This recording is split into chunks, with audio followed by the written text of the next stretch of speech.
सबसे पहले खबर INDI अलायंस की बैठक की। 3 राज्यों में कांग्रेस की करारी हार और संसद में विपक्ष के सांसदों के निलंबन के बीच INDI अलायंस के नेता दिल्ली में जुटे। चर्चा सीट शेयरिंग और देशव्यापी आंदोलन पर हुई। सभी पार्टियों के बड़े नेता मीटिंग में रहे। संसद से विपक्ष के सांसदों के निलंबन का मुद्दा भी उठा। तय हुआ कि 22 दिसंबर को विपक्ष के नेता देशव्यापी आंदोलन करेंगे। होम मिनिस्टर या प्राइम मिनिस्टर सदन में आइए, जो घटनाएं घटी है उसके बारे में सदन को अवगत कराइए, मालूमात कराइए लोकसभा को और राज्यसभा को। सब मिलके प्रोटेस्ट करना और ऑल इंडिया प्रोटेस्ट 22 दिसंबर को ये जितने भी सस्पेंशन हो गए उनके बारे में ये चलेगा। इंडिया गठबंधन का एक मुद्दा है कि सभी लोग मिलकर काम करेंगे और सीट शेयरिंग का भी हम मिलके पहले जिस स्टेट में हमारे लोग हैं पहले वो लोग वहाँ पर एक दूसरे से समझौता करेंगे। अगर कहीं दिक्कत है या कहीं अभी नहीं बन सकता उसके लिए फिर यहाँ पर हमारे जो इंडिया गठबंधन के नेता लोग हैं उसको वो डिसाइड करेंगे। दल बहुत जल्दी टिकट बांट करके मैदान में जाने के लिए तैयार है। सहमति बन गई। बहुत जल्दी सीटें डिस्ट्रीब्यूट होंगी और हम सब लोग जनता के बीच में दिखाई देंगे। समाजवादी पार्टी को जो पक्ष रखना था जी, वो अंदर इंडिया गठबंधन के जितने दल हैं उनके बीच में रखा है। किसी एक दल के बारे में या कोई जानकारी आपको हासिल है, मुझे नहीं पता क्या आप पूछ रहे हो मुझसे। मध्य प्रदेश में जैसा हुआ वैसा नहीं होगा। मध्य प्रदेश में आपके साथ इस बार मुझे उम्मीद है कि इंडिया गठबंधन जो बना है जी, ये जो मैंने पहले दिन से कहा स्ट्रेटेजी हमारी वही PDA रहेगी और भारतीय जनता पार्टी को हराएंगे। जानते हैं कि 2024 के लिए विपक्ष का प्लान क्या है।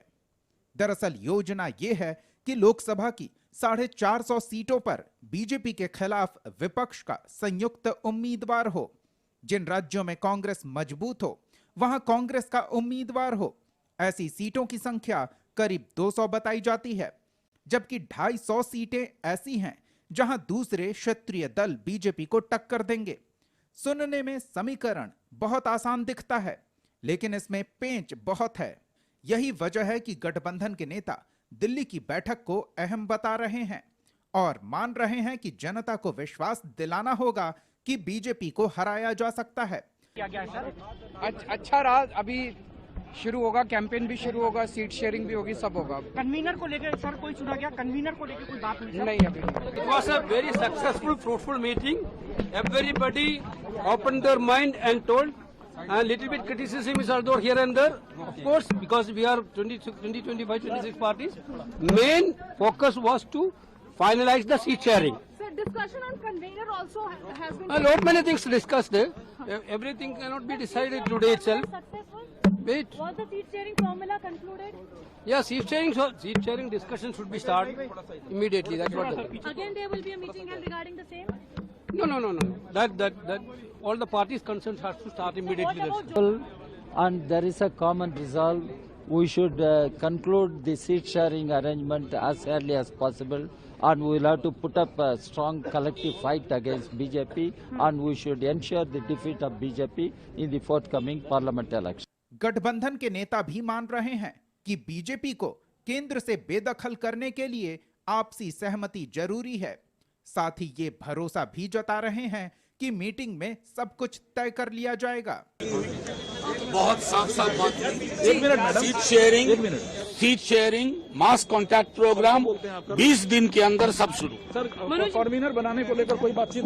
कोई बातचीत कन्वीनर को लेकर नहीं, कोई बातचीत नहीं। सर, बहुत यार सर, सीट बहुत सक्सेसफुल, सीट शेयरिंग रैली सब 3 हफ्ते में सब डिसीजन हो जाएगा। सीट शेयरिंग को लेकर ही मेन बातें हुई हैं। जितनी जल्दी हो सके सीट शेयरिंग हो। कुछ लोग चाह रहे थे कि 1 जनवरी के पहले ही सीट शेयरिंग हो जाए ताकि लोग तैयारी कर सके। और बाकी प्राइम मिनिस्टर कैंडिडेट वगैरह को लेकर भी चर्चाएं हुई हैं, लेकिन कोई फाइनल डिसीजन अभी नहीं हुआ है। अभी कोई फाइनल डिसीजन नहीं आया है, अभी नाम तय नहीं हुआ है। बस अभी खाली प्रपोजल्स आए हैं और मतलब प्रपोजल्स नहीं, वो सब मिल बैठ के बाद में होगा, चुनाव जीतने के बाद होगा, ऐसा सब लोगों ने कहा। हालांकि बीजेपी का कहना है कि ऐसी बैठकों से कोई फर्क नहीं पड़ने वाला। विपक्ष के नेता बटे हुए हैं। मोदी को चुनौती देने के लिए ना नीति है और ना ही कोई चेहरा है। बिहार की स्थिति जो नीतीश कुमार जी बना दिए है, जो बिहार सरकार की स्थिति है, जो बिहार को नहीं संभाल रहे हैं, बिहार में जहाँ विधि व्यवस्था बिल्कुल चौपट है, विकास नाम की कोई चीज नहीं है। जो भी विकास हो रहा है वो माननीय प्रधानमंत्री नरेंद्र मोदी जी की विकास की योजनाओं से हो रहा है, कल्याणकारी योजना से हो रहा है। उनको कौन स्वीकारने वाला है? और उनका कोई महत्व अब राजनीति में रह भी नहीं गया। नीतीश जी ना अब बिहार उनको देखना चाहते हैं और देश का तो सवाल ही नहीं उठता है। 5 राज्यों के चुनाव नतीजों के बाद विपक्ष फिर मोदी वर्सेस विरोधी वाले एजेंडे पर लौट आया है। हालांकि इस बीच मोदी और मजबूत होकर उभरे, जिससे गठबंधन के सामने चुनौती बढ़ गई है। एकजुटता की बात हुई और विपक्ष अब एक साथ सड़क पर उतरने को तैयार है। देखना होगा चुनाव पर इसका असर क्या होता है। ब्यूरो रिपोर्ट, कशिश न्यूज।